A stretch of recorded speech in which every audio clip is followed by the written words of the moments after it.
नेवले ने कहा, आप मुझे कोई भी काम बता दीजिए, मैं वह काम कर लूंगा। व्यक्ति ने कहा, ठीक है। यह कहकर उसने नेवले को अपने साथ किया और अपने घर की ओर चल पड़ा। घर पहुंचकर व्यक्ति ने अपने बच्चे को दिखाते हुए कहा, यह मेरा बेटा है। जब मैं काम पर जाऊंगा तो तुम्हें इसका ध्यान रखना और इसे खाना बनाकर खिलाना। यह कहकर व्यक्ति अपने काम के लिए चला गया।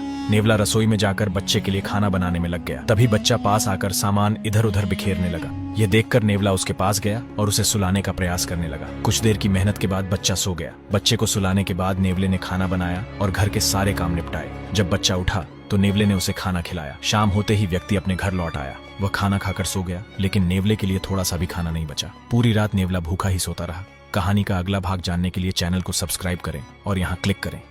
बच्चे को सुलाकर नेवले ने खाना बनाया और घर का सारा काम किया। जब बच्चा उठा तो नेवले ने उसे खाना खिलाया। जैसे ही शाम ढली वह व्यक्ति अपने घर आ गया, खाना खाया और सो गया, लेकिन नेवले के लिए थोड़ा सा भी खाना नहीं बचा। पूरी रात नेवला भूखा ही सोता रहा। अगले दिन वह व्यक्ति फिर से अपने काम पर चला गया और नेवला भी घर के कामों में लग गया। जब वह खाना बना रहा था तभी किसी ने दरवाजा खटखटाया। नेवले ने दरवाजा खोला और देखा कि एक सुंदर लड़की चीनी मांगने आई थी। नेवले की नजरें उस लड़की से हटने का नाम ही नहीं ले रही थी। लड़की ने धीमी आवाज में पूछा, मैं आपके पड़ोस में ही रहती हूँ। आज हमारे घर पर चीनी खत्म हो गई है, क्या आप थोड़ी चीनी दे सकते हैं? नेवले ने मुस्कुराकर कहा, क्यों नहीं, हमारे घर में बहुत चीनी है, आप जितनी चाहे उतनी ले सकती हैं। ये कहकर नेवले ने बहुत सारी चीनी थैली में डालकर उस सुंदर लड़की को दे दी। लड़की भी नेवले के व्यवहार से बहुत खुश हो गई और उसे अलविदा कहकर चली गई। नेवला फिर से अपने काम में लग गया। जैसे ही शाम ढली वह व्यक्ति घर आया। बेटे ने नेवले की सारी बातें उसे बता दी। कहानी का अगला भाग जानने के लिए चैनल को सब्सक्राइब करें और यहाँ क्लिक करें। नेवले ने कहा, क्यों नहीं, हमारे घर में बहुत चीनी है, आप जितनी चाहे उतनी चीनी ले सकती हैं। यह कहकर नेवले ने बहुत सारी चीनी थैली में डालकर उस सुंदर लड़की को दे दी।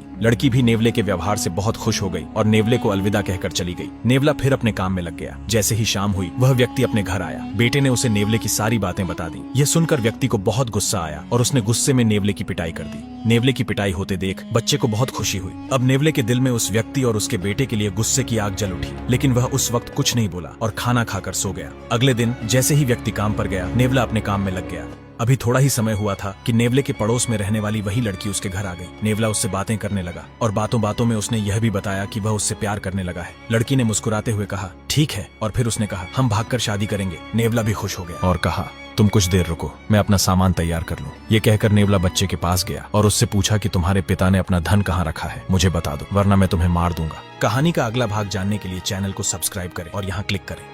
नेवले ने बातों बातों में लड़की से कहा कि वह उससे प्यार करने लगा है। लड़की ने भी कहा, ठीक है, और बोली, हम भागकर शादी करेंगे। ये सुनकर नेवला खुश हो गया और बोला, तुम कुछ देर रुको, मैं अपना सामान तैयार कर लूं। ये कहकर नेवला एक बच्चे के पास गया और उससे पूछा, तुम्हारे पिता ने अपना धन कहाँ रखा है, मुझे बता दो, वरना मैं तुम्हें मार दूंगा। बच्चे ने डरते हुए बताया, मेरे पिताजी ने सारा धन चक्की की चूल के अंदर रखा है। नेवला